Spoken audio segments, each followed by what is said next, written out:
জগন্নাথ দেবের যে রথ তৈরি হচ্ছে, এই রথের কিন্তু বিশেষ একটা নাম রয়েছে। এই রথের নাম হচ্ছে, মানে এই রাস্তা দিয়ে কিন্তু জগন্নাথ দেবকে নিয়ে যাওয়া হবে রথযাত্রার দিন। তাই পুরো পুরী কিন্তু এইভাবে গোটা রাস্তা জুড়ে আলপনায় সেজে উঠছে। কাঠ আনা হয় দশপল্লার জঙ্গল থেকে।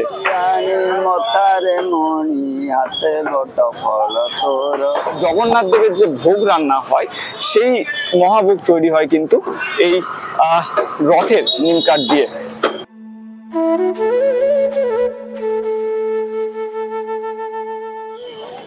নমস্কার, আমি আগেই আপনাদের বলেছিলাম যে এবছরের রথযাত্রায় নতুন কিছু দেখাতে পারি, আর সেই নতুন কিছুর সন্ধানে আজ আমরা চলে এসেছি পুরীতে। জয় জগন্নাথ বলে শুরু করছি এই রথযাত্রার প্রস্তুতি পর্ব। পুরীতে ঠিক এই মুহূর্তে কি অবস্থা, রথ কতদূর এগোলো, সেই সবই আপনাদের দেখাবো। এই মুহূর্তে আমি দাঁড়িয়ে রয়েছি একদম পুরীর জগন্নাথ মন্দিরের সামনে। এখান থেকেই সামনের দিকে এই দিকটাতেই তৈরি হচ্ছে রথ। তো সেই মিলিয়ে সব কিছু মিলিয়েই আপনাদের দেখাবো যে এই মুহূর্তের কি প্রস্তুতি। দেরি করাবো না বেশি, চলুন শুরু করা যাক ব্লগটা এবং দেখা যাক কোথায় কি হচ্ছে। জগন্নাথ ধাম পুরী, কয়েকদিন পর এই দেবভূমিতেই উৎসবে মাতবেন কয়েক লক্ষ ভক্ত। মন্দির থেকে সর্বসমক্ষে আসবেন জগন্নাথ, বলরাম, সুভদ্রা, চড়বেন রথ, যাবেন মাসির বাড়ি। আর এই রথযাত্রার ঠিক আগেই আমরা চলে এসেছি পুরী ধামে। কোথায় কিভাবে তৈরি হচ্ছে প্রভুর রথ, চলুন দেখতে দেখতে জেনে নেওয়া যাক কিছু চমকপ্রদ তথ্য।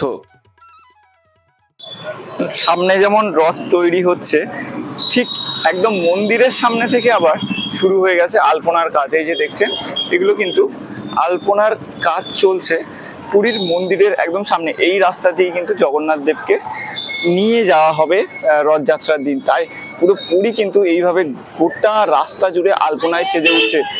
যেখানে রথটা তৈরি হচ্ছে ওই পর্যন্তও কিন্তু পুরো আপনার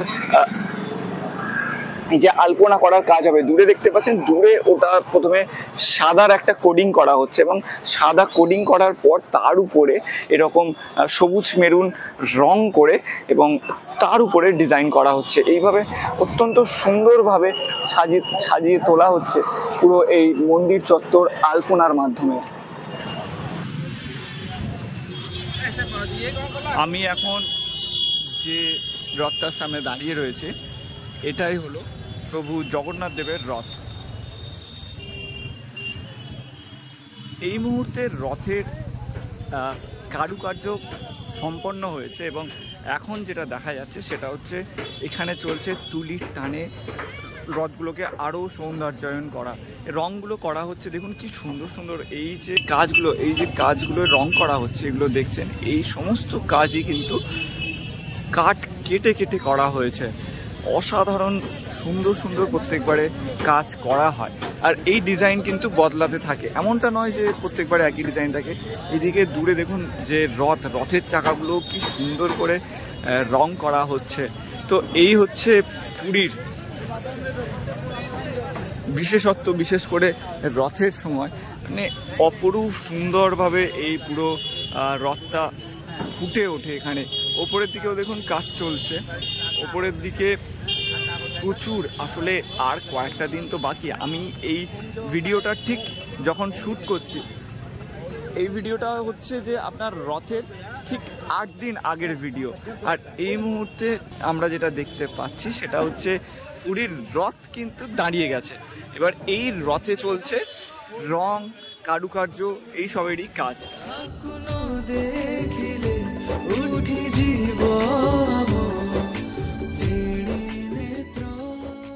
কম বেশি আপনারা সকলেই জানেন যে ভগবান বিষ্ণুর অন্যতম অবতার হচ্ছেন প্রভু জগন্নাথ দেব।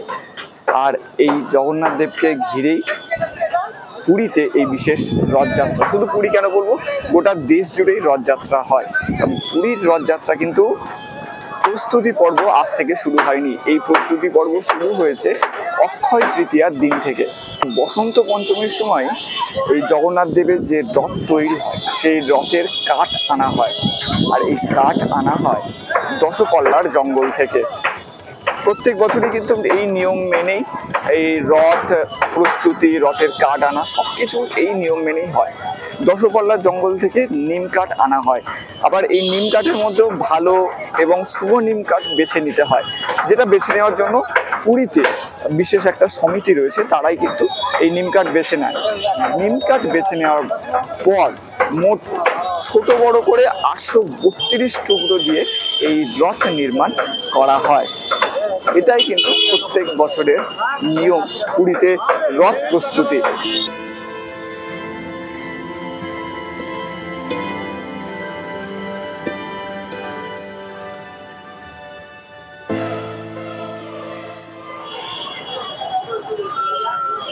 এই যে জগন্নাথ দেবের যে রথ তৈরি হচ্ছে, এই রথের কিন্তু বিশেষ একটা নাম রয়েছে। এই রথের নাম হচ্ছে নন্দী ঘোষ। আর আপনি যদি ওই সামনে আরো দুটো রথ তৈরি হচ্ছে সুভদ্রা এবং বলরামের, সব থেকে কিন্তু এই রথের হাইটই বেশি, 45.6 ফুট উচ্চতা এই রথের। আর এটাই কিন্তু এই তিনটে রথের মধ্যে বড় রথ। আর সামনের আরো যে দুটো রথ রয়েছে, আমি এতক্ষণ জগন্নাথ দেবের রথটা এক্সপ্লোর বাংলা, হ্যাঁ, যখন এখান থেকে যখন আমরা সামনের দিকে এগিয়ে যাব, এই যে বলরামের রথটা ছাড়িয়ে এরপরে পড়বে সুভদ্রার রথ। এই রথেরও নাম রয়েছে বিশেষ। এই রথের নাম হচ্ছে আপনার দর্পদলন। সুভদ্রার রথটা তুলনামূলক বলরাম এবং জগন্নাথ দেবের রথের থেকে একটু ছোট। এর হাইট হয় 44.6 ফুট। এদিকেও যদি দেখেন, এদিকেও কিন্তু কাজ চলছে। আসলে রথের তো আর বেশি দিন বাকি নেই, তাই জোর কদমে কাজ চালাতেই হচ্ছে, রং করা থেকে শুরু করে। তাও তো সামনে জগন্নাথ দেবের রথটা আপনারা দেখলেন কি সুন্দর করে রং করা হচ্ছে। এখনো এখানে চাকার রং হয়নি, বা এই যে এই সামনের যে ডিজাইনগুলো, কারুকার্যগুলো কেটে কেটে করা, কাঠ কেটে কেটে, সেগুলো এখনো সম্পন্ন হয়নি, তবে কাজ হয়ে যাবে। এইগুলো একদম রথের এক একটা অংশ, এগুলোকেও সুন্দরভাবে ডিজাইন করা হবে। এই রথের নাম হচ্ছে দর্পদলন। এটাতে চাপবেন আর দেবী সুভদ্রা, আর তার সামনে এই যে দেখছেন বলরামের রথ।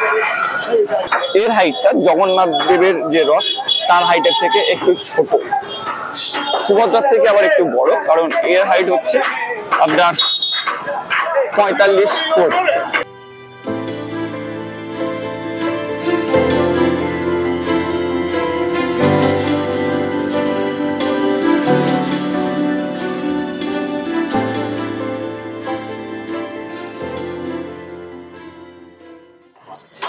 দেখুন, এদিকে তো রথ তৈরি হচ্ছে, ঠিক আমার আঙুল বরাবর যেটা দেখছেন ওটা হচ্ছে সুভদ্রার রথ, আর এদিকে তৈরি হচ্ছে বলরামের রথ। প্রায় 200 জন শিল্পী মিলে কিন্তু এই রথ তৈরি করেন প্রতি বছরই। 200-200-র বেশিও হয়। আর সবচেয়ে বড় কথা যেটা, আপনারা তো ভাবেন যে প্রত্যেক বছর তো রথ তৈরি হচ্ছে, কিন্তু রথ তৈরি হওয়ার পর আগের বছরের রথটা কি হয়? প্রত্যেকবারে যেটা হয়, আগের বছরের রথগুলো কি হয়, সেগুলো ভেঙে ফেলা হয় এবং সেই নিম কাঠ দিয়ে তৈরি করা হয় ভগবানের মহাভোগ, অর্থাৎ জগন্নাথ দেবের যে ভোগ রান্না হয়, সেই মহাভোগ তৈরি হয় কিন্তু এই রথের নিম কাঠ দিয়ে।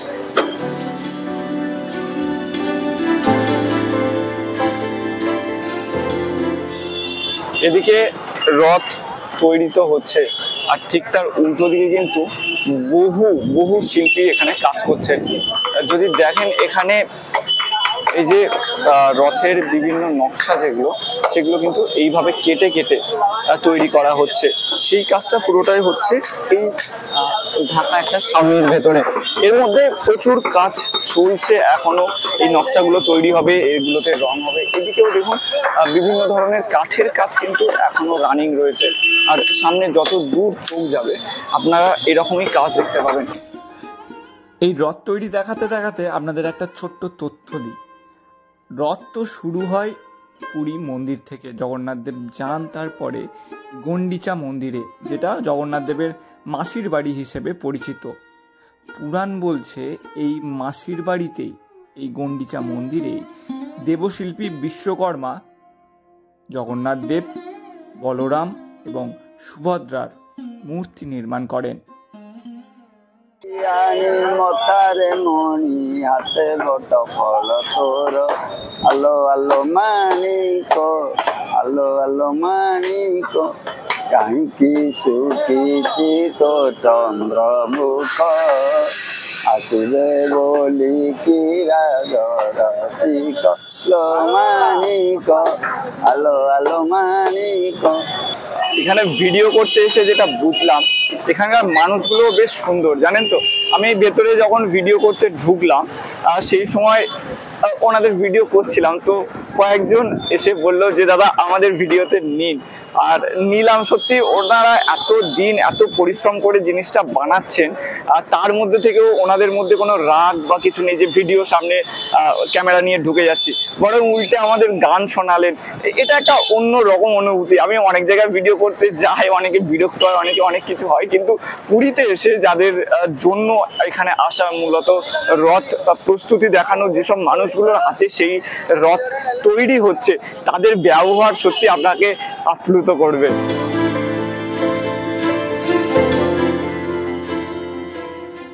চোখের সামনে এইরকম কাজ, আলপনা বা রথ তৈরির কাজ দেখা কিন্তু সত্যি বলতে সৌভাগ্যের ব্যাপার। পুরীতে আসে মানুষ, প্রচুর আসে, কিন্তু বছরের এই নির্দিষ্ট সময়ে এসে এইরকম কাজ দেখা, জগন্নাথ দেবের জন্য যেভাবে সেজে উঠছে গোটা পুরীটা, এইসব জিনিসগুলো দেখা কিন্তু সত্যি ভাগ্যের ব্যাপার। তো আপনারা চাইলে অবশ্যই এরকম সময় একবার ঘুরে যাবেন। এই সময় পুরীর আবহাওয়া বা পুরীর মন্দির চত্বর কিন্তু অন্যরকম থাকে, কাজবাজগুলোও কিন্তু বেশ ভালো লাগে। বলছিলাম, যেটা দেখাচ্ছিলাম আপনাদের পুরোটাই আমি ফুটিয়ে ফুটিয়ে দেখানোর চেষ্টা করলাম যে কোথায় কি হচ্ছে, রথের কাজ কি হচ্ছে বা আলপনা কি হচ্ছে, সবকিছু দেখানোর চেষ্টা করলাম। কেমন লাগলো অবশ্যই জানাবেন। আর যদি ভালো লেগে থাকে আমাদের সাথে থাকুন, এক্সপ্লোর বাংলার সাথে থাকুন। রথ নিয়ে পুরীর এই ভিডিও কেমন লাগলো, রথ বলবো না, রথ যাত্রার প্রস্তুতি নিয়ে পুরীর এই ভিডিও কেমন লাগলো সেটা জানাবেন। আর আগামী দিনে আরও ভিডিও আসছে পুরী নিয়ে। সাবস্ক্রাইব করে আমাদের পাশে থাকুন, এক্সপ্লোর বাংলার সাথে থাকুন।